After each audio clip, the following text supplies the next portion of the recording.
Hey guys, welcome back to Bins to Bottom Line.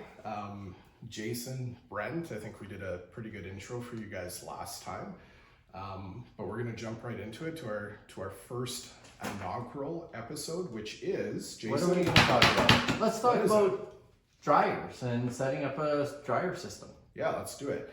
I mean, El Nino, it was super cold and wet. Now it's raining again. Who knows what's going on right now? We're getting a lot of questions about dryer sites. We're getting a lot of calls to make sure that sites are ready to go on the can seed side of things. Yeah, let's talk about it. Yeah, it's tough to say what it's going to be, but Yeah, you're right. It started off late, wet. Lots of guys panicked and started getting concerned on dryers and having systems set up. And now there's lots of buzzwords, El Nino. So what's that mean and what's going to happen this year? So, I say flip a coin. So, well, farming's like gambling, and obviously this episode gears us more towards the big farm side of things. Next episode will be more cleaning and processing.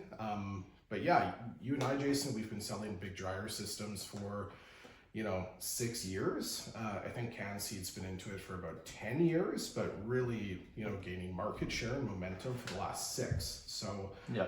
Obviously, again, this has been the bottom line. Our perspective is going to come at you guys for regardless the equipment that you pick. But let's talk about some of the things that we've learned over the years building these sites, Jason. Infrastructure. Yeah. First and foremost, we got to figure out what kind of infrastructure they have today and in the future so that we are designing it based on that. Totally. If you go north at all in Saskatchewan, what's the word that you hear come out of guys' mouth? Single phase power and propane, right? Yes. And I get it. That's what your parents had. That's what you guys have. Maybe it's not down your road. Maybe it's costly to bring in. But realistically, if you want any kind of system with decent capacity, what do you need, Jason?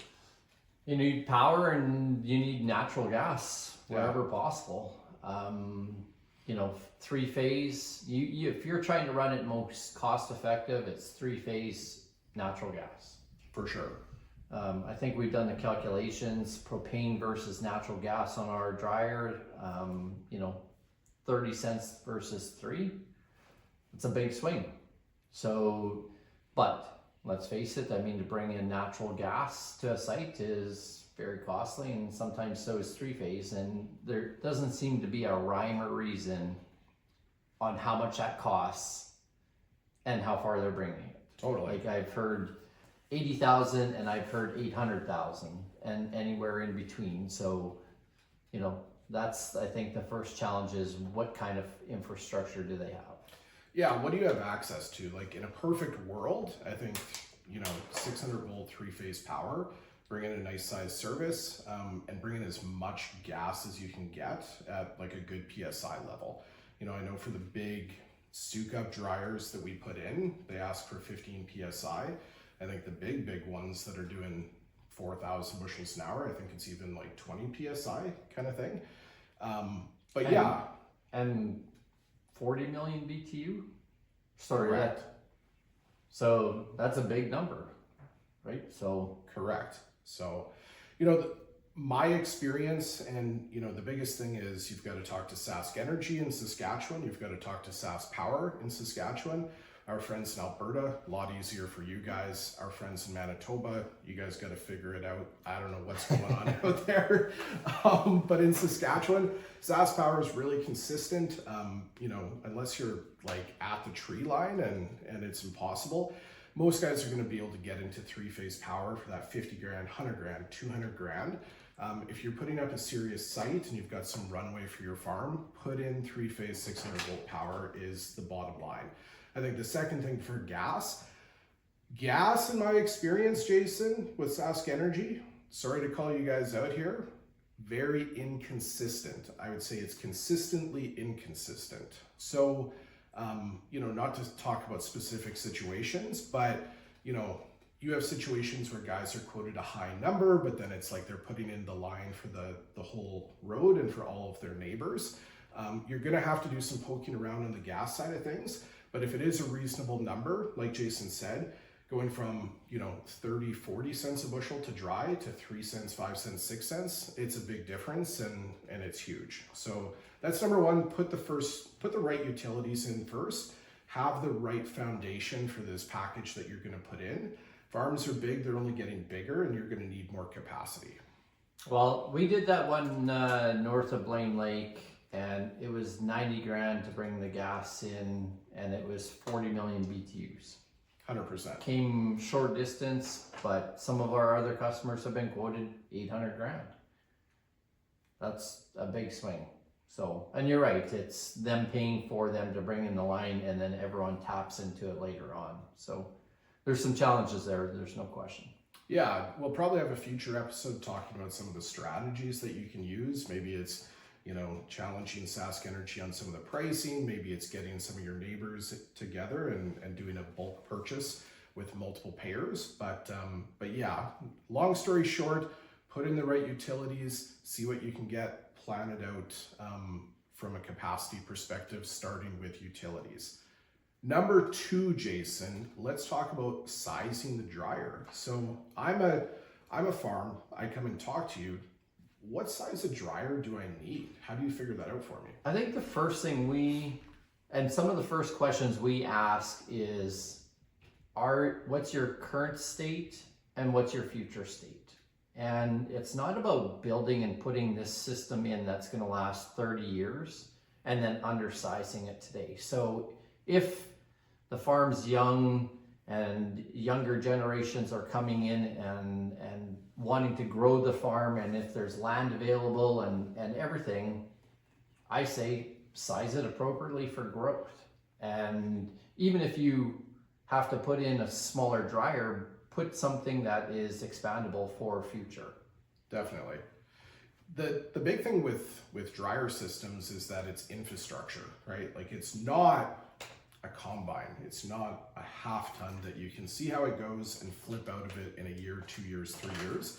Once you put the spec concrete for that dryer, once you put the gas line for that dryer, once you put the panel and the electrical service for that dryer, you're pretty darn committed to it.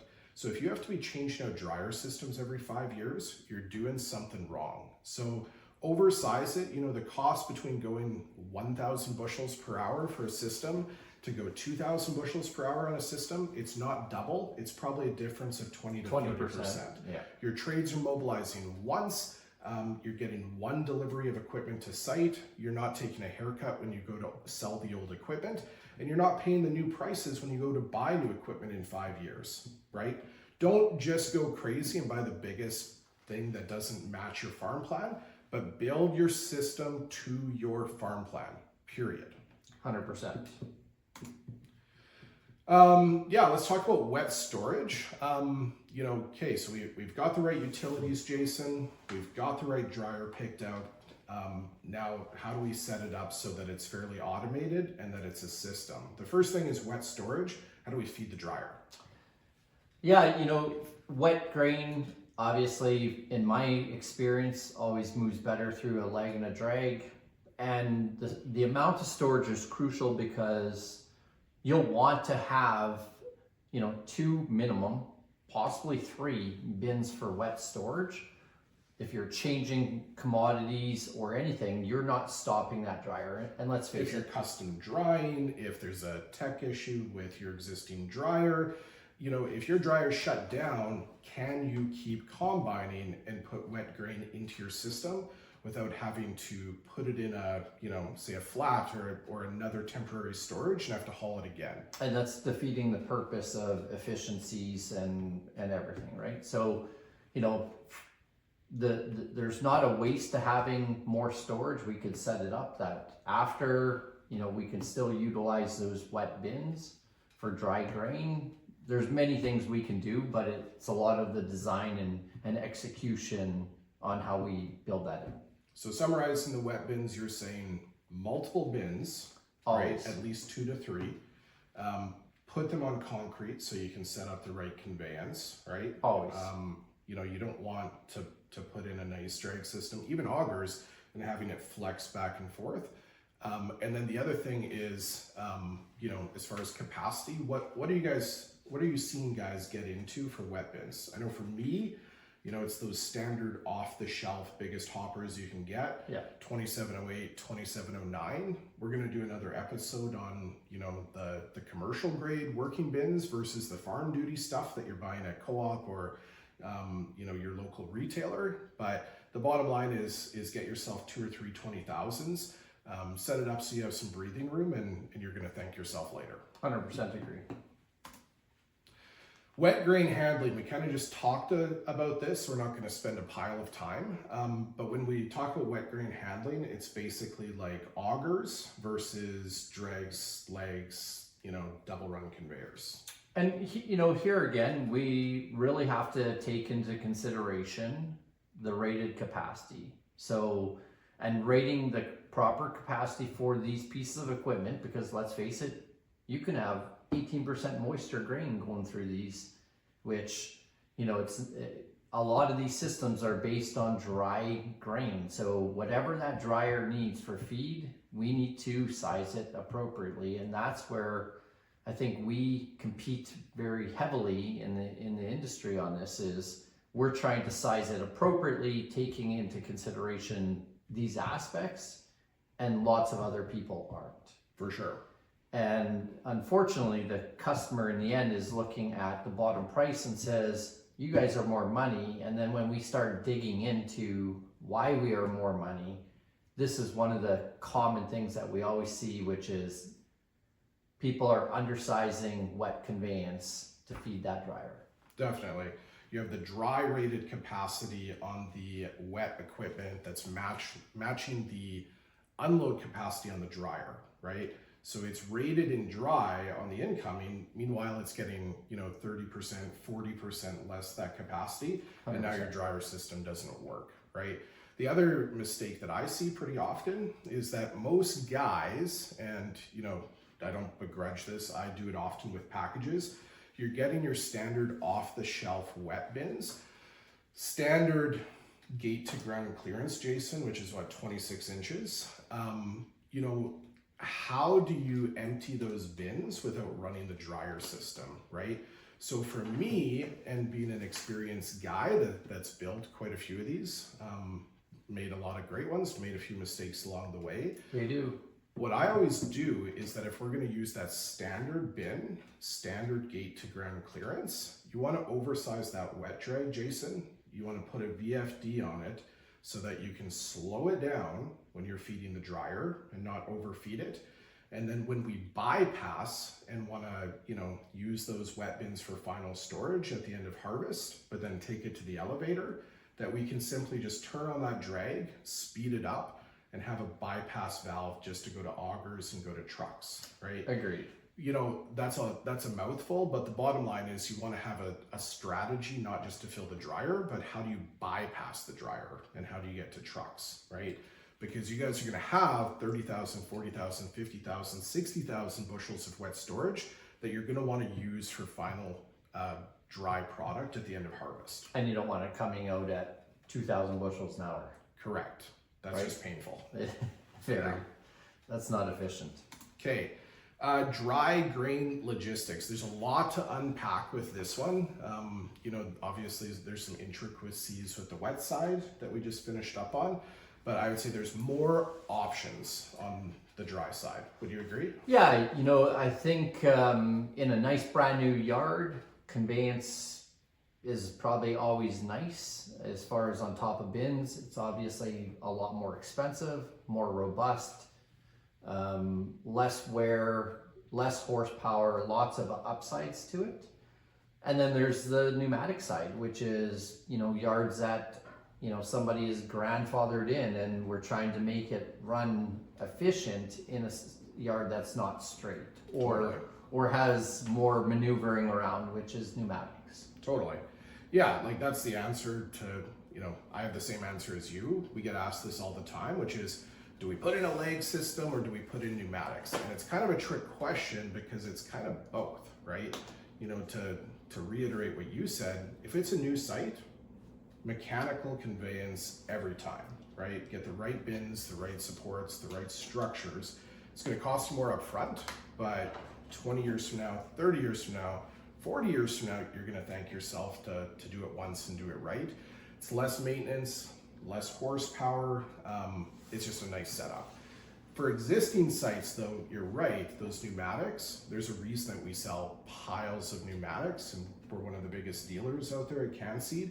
And it's because you have sites that, you know, are no fault of the owners, but they grow over multiple generations. So you have storage here, you have storage there, you have storage there, and pneumatics just make a pile of sense for feeding all the storage you want to take grain to. And you know, this goes back right to the beginning, which is the planning. The planning and the execution is, I think, the strongest thing that you need to do at the beginning, which is plan and execute. And that's one of the questions that we ask is your farm going to grow? So future generations aren't going to fight through this like certain generations are right now. Totally. Whatever dealer that you're dealing with, make sure that they're asking you the right questions about, you know, not only what utilities you have today, not only what system is going to work today for the farm, but, you know, if you're that 25-year-old, 30-year-old guy that's coming up and taking over the farm, you need to make sure that you're setting this up for the future, and to what Jason said, that you have the right system in place, the right plan in place from the get-go. Yep. 2 more points to bring home. These ones are relatively minor compared to the last 5. Number 6 is build a real dryer shack. Does that include a beer fridge, Brent? Or Well, I think so. I It would has hope to. so. Yeah. There's a lot of time spent in there. There really is. Make sure if you want to sleep in there that you have a separate room, because those VFDs can hum away pretty good. But what is it that we're looking for in a shack, Jason? You know, I think the biggest thing here again is don't undersize it, because there's a lot of components that go into it, Brent. You know, and you know, as far as manuals and control systems and everything, you want to make sure that you have enough space here again in there to make sure that it's comfortable and it's an operating system. So what does enough space mean? Big. Everything's got to be big, right? Well, I'll elaborate. To me, enough space is talk to the dealer, talk to whether it's CanSeed, whether it's you know, one of the other dealers that you're going to deal with. Get the size of the panels that you're going to have in the shack. Get the number and the sizes of the VFDs that are going to be in the shack. And then think about, what does the next 5 years, 10 years, 15 years look if you're going to expand and add more conveyance, if you're going to need more panels, more VFDs, if you're going to do, you know, high and low level sensors, Jason, with another panel. Leave yourself with good leeway. The other thing that I like to add is I like a big picture frame window that I can watch the dryer while I'm working in the shack. Build yourself a little desk, give yourself a good working space, because you are going to be testing grain, you are going to be spending some time there. Manuals, operations, everything has to be held in there, yeah, for sure. 100%. I think one of the, and this is the last point, Jason, number 7, bringing us home, concrete pads. So, you know, we'll probably, you know, not get into concrete pads for all the pieces of equipment, but assuming that you guys have the right structural pads to put all your bins, all your equipment, your dryer, all that kind of stuff on, one of the things that, you know, we see some guys not put in, and then other guys say, you know what, let's spend a little bit of extra money on, is cleanup pads. What do you think of cleanup pads? They're nice. I mean, you take a blower, any kind of spillage, leakage, anything like that, you're able to blow it, it's clean. It's like anything else. It's nicer to work in when it's clean. Make the, you know, what I've witnessed over the years is, instead of just having a couple of pads for, you know, your wet bins specifically, then your dryer, if you can kind of make it an integrated area, add in some extra 4-inch concrete, make it a seamless working area for maintenance, for aesthetics, for, you know, you're just going to have like a better feeling about your site with cleanup pads. We've done it at numerous sites, and everyone thanks us in the end. At the beginning, they probably complain because it's more concrete, more cost, but in the end, it looks nicer. It's just a better system. Totally. Okay, well, I think that's it for this week's episode. appreciate you guys tuning in, and also appreciate you guys bearing with us as we're getting the hang of things. Cheers. Connect.